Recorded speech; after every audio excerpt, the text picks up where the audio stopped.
Throughout the history of humankind, inexplicable abuses and horrendous crimes have been committed.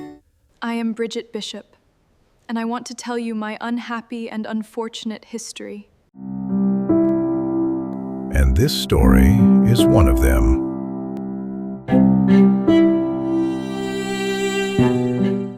The first person taken to the gallows and hanged was Mrs. Bridget Bishop.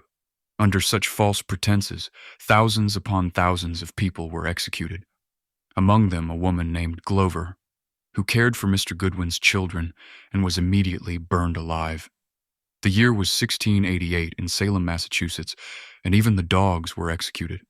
At that time, Boston boasted a distinguished family of Puritan ministers named Mather. The first Mather had settled in Dorchester in 1636. He was ordained a clergyman, as was his son, Cotton Mather, born in 1663.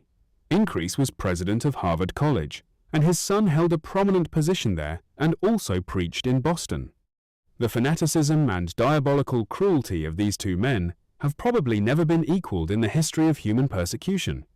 Relying implicitly on the biblical precept, "Thou shalt not permit a witch to live," and blinded by their fanaticism, they murdered many valuable people in the colony.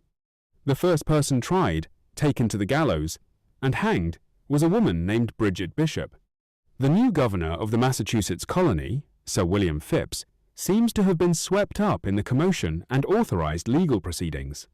It is likely that the early English and Dutch settlers carried with them the seeds of witchcraft practices, but it is certain that they also brought with them an active belief in witchcraft and sorcery.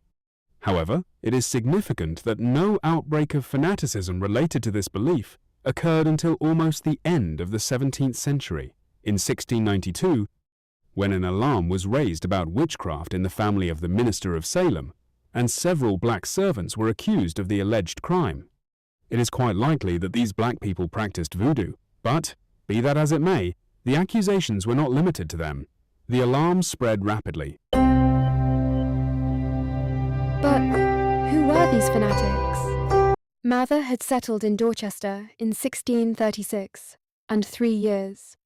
Later had a son born to him, whom he called Increase Mather. He became a clergyman, as did his son, Cotton Mather. Born in 1663, Increase was president of Harvard College, and his son occupied a distinguished position therein, and also preached at Boston. The fanaticism and diabolical cruelty of these two men has probably never been equaled. The history of human persecution, relying implicitly upon the scriptural injunction, "Thou shalt not suffer witch to live," and blinded by their fanatic zeal, they cost the colony many precious lives. That ministers, professing to preach a gospel of charity and love, could have so far descended as to torture and condemn thousands of human beings to the gallows and the stake can only be regarded as astounding.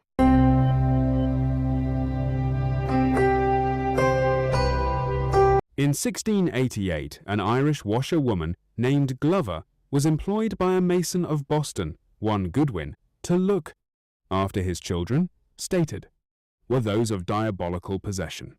The wretched washerwoman was brought to trial, found guilty, and hanged, and Cotton Mather launched into print upon the case, under the title of Late Memorable Providences relating to witchcraft and possession, which displayed an extraordinary amount of ingenuity and an equally great lack of anything like sound judgment. As was the case with the works of the European writers on witchcraft and sorcery, this book fanned the flame of credulity, and thousands of the ignorant throughout the colony began to cast about for similar examples of witchcraft.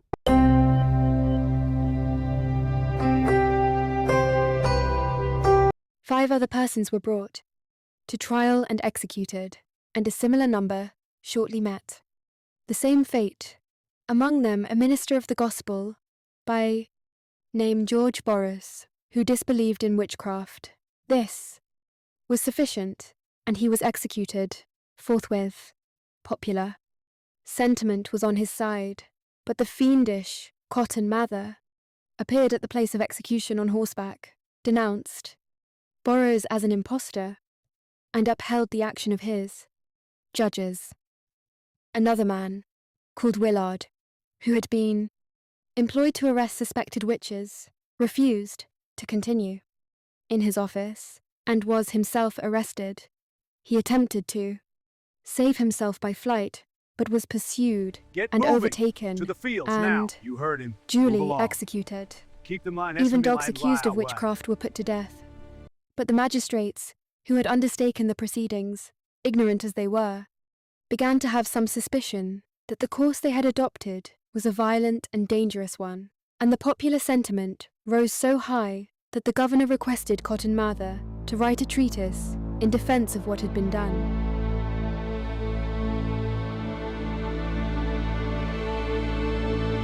They called it the Land of Freedom, a new world where reason and religion would guide the fate of nations.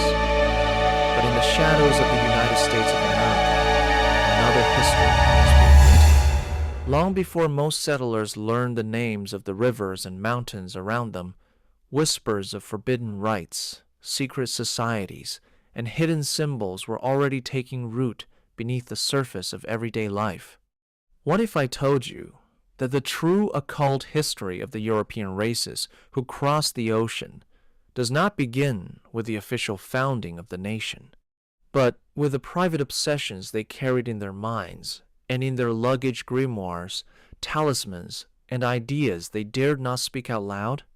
In this episode of The Dark Side of History, we are going to follow those hidden traces from the first steps they took on the North American continent to the moment their secret beliefs began to shape the country we think we know. Stay with me until the end, because the strangest part of this story is how much of it was never meant to be found. Wonders of the Invisible World. The result was the famous volume, Wonders of the Invisible World, in which the author gives an account of several of the trials at Salem, compares the doings of witches in New England with those in other parts of the world, and discourses elaborately on witchcraft generally. The witch mania now spread throughout the whole colony. One of the first checks it received was the accusation of the wife of Mr. Hale, a minister. Her husband had been a zealous promoter of the prosecutions, but this accusation altered his views, and he became convinced of the injustice of the whole movement. But certain persons raised the question as to whether the devil could not assume the shape of an innocent and pious person as well as a wicked one for his own purposes, and the assistance of Increase Mather, president of Harvard College, was called in to decide this. He wrote a book, A Further Account of the Tria, S. of the New England Witches, and added many cases concerning witchcraft and evil spirits personating men, in the course of which he unhesitatingly affirmed that it was possible for the enemy of mankind to assume the guise of a person in whom there was no guile. A new scene of agitation was the town of Andover, where a great many persons were accused of witchcraft and thrown into prison until a certain justice of the peace, named Bradstreet, who deserves special mention for his enlightened policy, refused to grant any more warrants for arrest. The accusers immediately fastened upon him and declared that he had killed several people by means of sorcery, and so alarmed was he that he fled from the town. But the fanatics who made it their business to accuse became bolder and aimed at persons of rank, until at last they had the audacity to impeach the wife of Governor Phipps himself.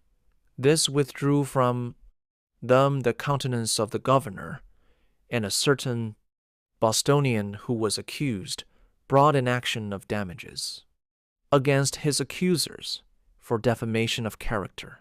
After this, the whole agitation died down, and scores of persons who had made confessions retracted, but the Mathers obstinately persisted in the opinions they had published and regarded the reactionary feeling as a triumph of Satan. A Boston girl named Margaret Rule was seized with convulsions, and when visited by Cotton Mather, was found by him to be suffering from a diabolical attack of obsession. He did his best to renew the agitation, but to no purpose, for a certain Robert Caliph, an influential merchant of the town, also examined the girl and satisfied himself that the whole thing was a delusion. He penned an account of his examination exposing the theories of the Mathers, which is published under the title of More Wonders of the Invisible World. This book was publicly burned by the partisans of the fanatical clergy, but the eyes of the public were now opened, and opinion generally was steadfastly against the accusation and prosecution of reputed witches. The people of Salem drove from their midst the minister, Paris, with whom the prosecution had begun, and a deep remorse settled down upon the community. Indeed, most of the persons concerned in the judicial proceedings proclaimed their regret. The jurors signed a paper stating their repentance and pleading delusion, but even all this failed to convince the Mathers, and Cotton wrote his Magnalia, an ecclesiastical history of New England, published 17 which repeats his original view of the power of Satan at Salem, and evinces no regret for the part he had taken in the matter. In 1723, he edited the Remarkables of his father, in which he took occasion to repeat his theories. Increase Mather died in 1723 at the age of 85, and Cotton lived on to 1728. It has been claimed that they acted according to their lights and conscience, but there is no doubt that their vanity would not permit them to retract what they had once set down regarding witchcraft, and their names will go down to posterity with those of the inquisitors and torturers of the Middle Ages, as men who, with less excuse than these, tormented and bereft of life hundreds of totally innocent people.